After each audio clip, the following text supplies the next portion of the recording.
Hey everyone, Andrea Fasano here for BeTerrific.com. We are here live streaming from PhotoPlus Expo 2015.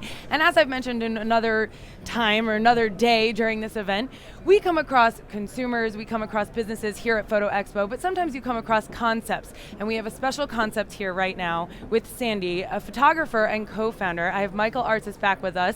And Sandy's gonna tell us a little bit about her nonprofit called Now I Lay Me Down to Sleep. Sandy, please. Welcome. Giving us the time to talk a little bit about this organization.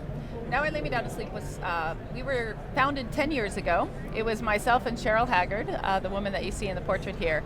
Cheryl had actually seen my work hanging in the hospital, and over her stay in the hospital, she actually was able to learn a little bit about us. Her son, at 10 days old, she found out had a condition that was incompatible with life, and unfortunately she realized she would have to take him off life support. And at that point she decided she really wanted to have a beautiful portrait, and so she had her husband call our studio. When we got the call, I had no idea what was going on, and so we actually told her that we could be there the next day, first thing in the morning. I had some family plans that evening, and her husband said that tomorrow would be too late. And so that sort of changed everything. I realized that this was much more critical, and I headed down to the hospital. Now, this hospital I had been in for many years. I've had my work hanging there for a long time. And so I certainly recognized the facility, but when I got there and I met the family, it was just a very different situation. In most cases, we're hanging portraits, we're showing work. In this case, we were meeting a family who I knew would be taking a loss. When I met them, at the time, her husband was really who I communicated with first, Mike. And Cheryl was, at that time, very distraught. She was holding her son, Maddox, and we really didn't communicate too much. But one of the things that I remember Mike said to me is he said, you know, we've seen your work all over the hospital and we love what you do.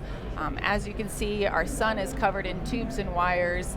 And what we really want is for you to take these portraits now, as he is, covered in tubes and wires, and then would you consider waiting until he passes away? And we remove all of the tubes and wires, and then would you photograph him the way my wife really wants, which is skin on skin, holding him like she cannot do now. And so, of course, I remember him saying that, and I remember being very overwhelmed all of a sudden because I realized what he was saying, and I did agree. I think I nodded my head. Right. Like I am now, just listening to the story. I mean, it was just kind of like, hard. Okay, and so at that point, we were taken into a very small room, and mom and baby were brought in, dad was there, and we started photographing. At first, obviously with the tubes and wires, there was very little I could do. In fact, a lot of people don't realize in the original images, there was actually a nurse laying on the floor, breathing for him. She was squeezing his tubes, laying flat on her back so that I could photograph him that way.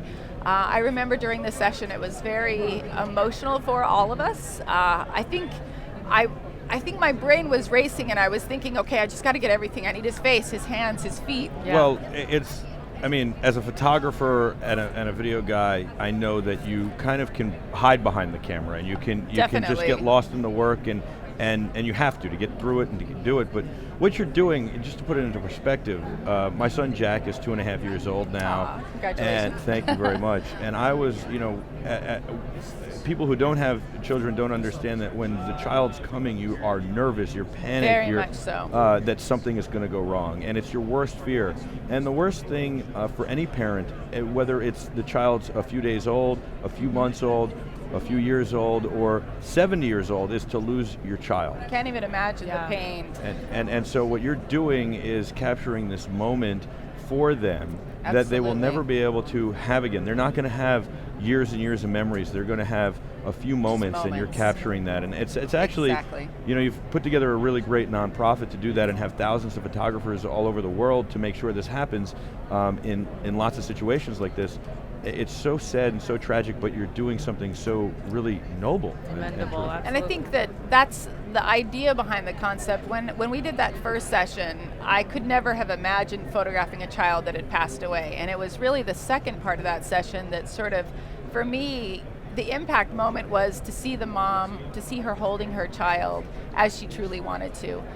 It was that experience where Cheryl and I got to know each other, and we started talking, and for me it was a matter of knowing that we had the skill set that we could share the work, and for her it was a matter of knowing that other families, she had these beautiful finished portraits that she could hang on her wall and share with her friends and family, and for her it was more I think guilt that other families did not have this, and so it was through those conversations that we started this organization. Does it help the healing? Because for me, I think that if this happened, I would want to run and hide. I also probably wouldn't want a photograph on the wall, to be quite honest, to remind me every single day.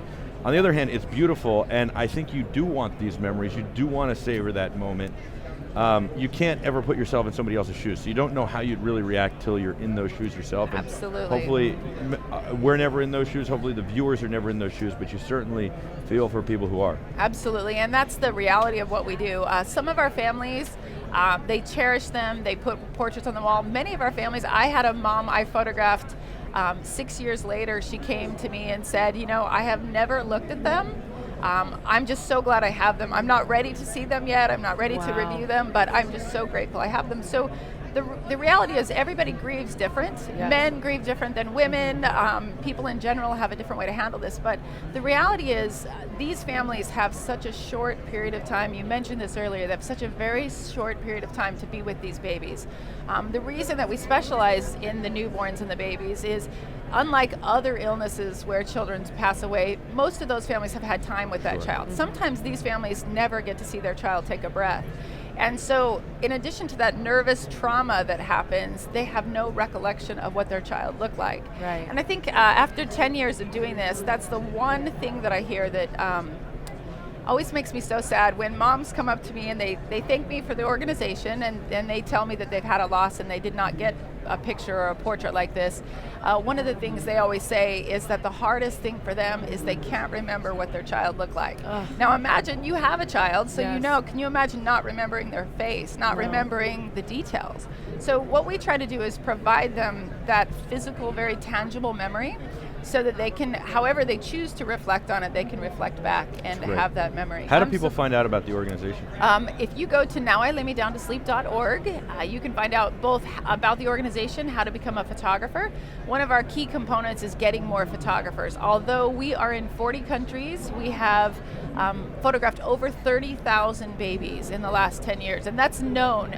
For many years, we didn't even document how many we photographed. Wow. So 30,000 babies. One of the biggest tragedies is that we get phone calls every day at headquarters, and every day we have to turn people away. Every day, families who are about to lose a child, we have to tell them we don't have volunteers in their area. So our number one goal would be to spread the word both about the work, but equally to photographers who may consider volunteering their time. I should note what our volunteers do. They are 100% volunteers. Nobody is paid to do this. Our volunteers go into the hospital. They capture these beautiful moments, they do the artwork on them, and they provide them to the families, 15 to 40 images, retouched in black and white or sepia, so these families can utilize them. If somebody wanted to become a photographer for this, they can go to the website? Go to the website and find out about Be a Photographer, and basically we do have, you can imagine this work is very important in the sense that there are no reshoots at all. If they, so we do have sort of a quality check. They will go through a website review. We do request that they give us images that reflect the nature of this work. In other words, babies, children. Obviously, if you're an amazing landscape photographer, we'd love to have you, but we do need to see work that you can handle in these difficult situations. And I come from a news background, so does Andrea. You can't only be good, you have to be good and fast. Absolutely. And so that's part of this. You have to be able to be fast and also be not seen, right? You have to be kind of in the background, let the families have their moment, but get what you need and be able to instruct. Exactly. Every family is different. So it really, I tell the biggest concern photographers have is the emotional side of it. How do you walk in a room and look a parent in the eye knowing that they're about to lose their child or they've lost their child? And the one thing I can tell you is it is an emotional experience, but for whatever reason, somebody mentioned it, when you walk in the room, you just become a professional. You kind of hide behind that camera and you can do the work. Each family will be different. Each family will have a different course, but the reality is it is very quick. It's a private time. We get in, we capture the work, and we get out so that they can appropriately grieve. Well, and you want them to be able to remember that time without you being there, not even remember Absolutely. you being there. You know what's interesting is it's so traumatic for these families. A lot of times they don't even remember if the photographer was male or female. Wow. If they contact headquarters and they say, you know, we're looking for our photographer, and the first thing they say is what hospital, and then, you know, was it male or female? Sometimes the parents don't even remember. It's so traumatic. And I imagine you need people who do printing and framing as well to get involved. Artists, people who can do retouching. Really? Many times we have babies who have very severe trauma. If they've passed away in utero, many times they're missing skin, black lips, black fingertips, so artists that can retouch would be amazing as well. So can I ask you, I mean, you've been doing this for 10 years Yes. now.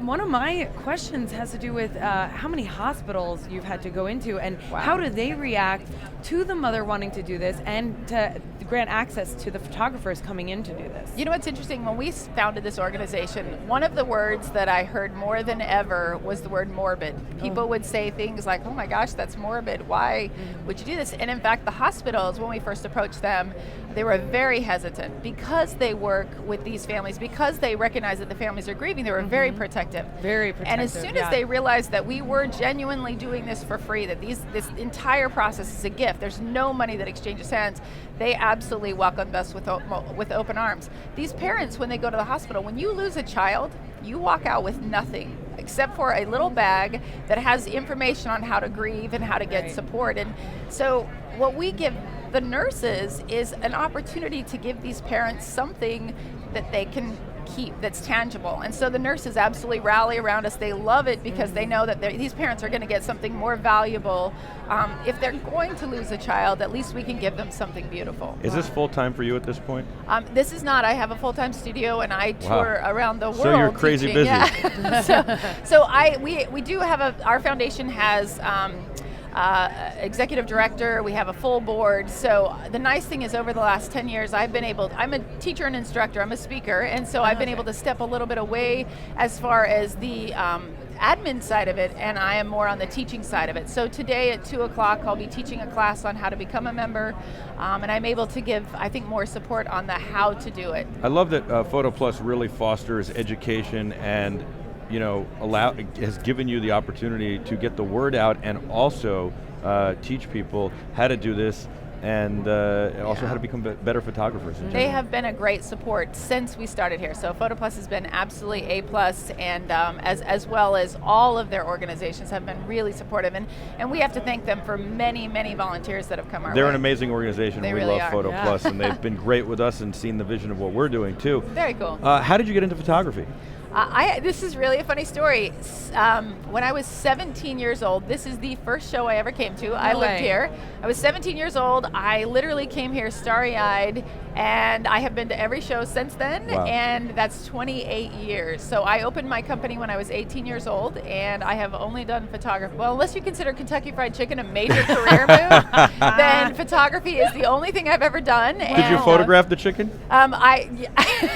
No, I did not, but ironically, part of my shtick is I have a rubber chicken. So you know what, if we had more time, I'd tell you all about it. Those mashed potatoes, though. Yep. Oh, yeah. Forgot about those. So, go ahead. Once again, the website is NowILayMeDownToSleep.org, and we just would love to share our work with people and to let photographers out there. The most important thing, I think the fear that people have is that they would be too emotional, that this would be too hard for them. And I just want to encourage them to be very honest with you. I have photographed more of these sessions than I would ever want. In fact, I kept track of them until I hit about 100, and then it got too emotional. I realized how many babies I had seen pass away, and I want to let people know that even though I have photographed all of these sessions, there's never been a session that I did not walk in and get emotional. Right. I tear up. Tears flow. Yeah. It's human nature. You can't help it. You can't watch a parent say goodbye to a child and not connect. But what we have to remind people, talking about it. Yeah, right. I get that way too. But the reality is, we just have to remind photographers that the emotion is okay. Yes. That what you're doing. I always tell people,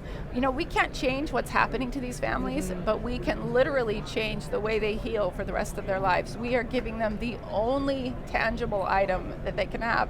So photographers who are concerned about emotion, we realize once they overcome that fear, And once they realize that they can do this, the gift they give is tremendous. It really is beautiful. You're doing an amazing thing. Thank you. It really is. It's a wonderful organization. Now I lay me down to sleep.org. Everybody should check it out. Thank Yes. you. You guys, and I mean, if you're a photographer, they really need volunteers, and look at this beautiful portrait. I mean, there's nothing to compare to this gift to a mother and to a family. Go check out their website. Now I Lay Me Down to Sleep. What a beautiful name as well. Sandy, thank you so much for being here. These are our booth mates, so I'm really glad we got to find out what you guys are doing over there. And it's a beautiful, beautiful concept and a great nonprofit for you guys to volunteer and donate your time. And we will be right back with more here live streaming from PhotoPlus Expo 2015. I'm Andrea Fasano. We'll be right back.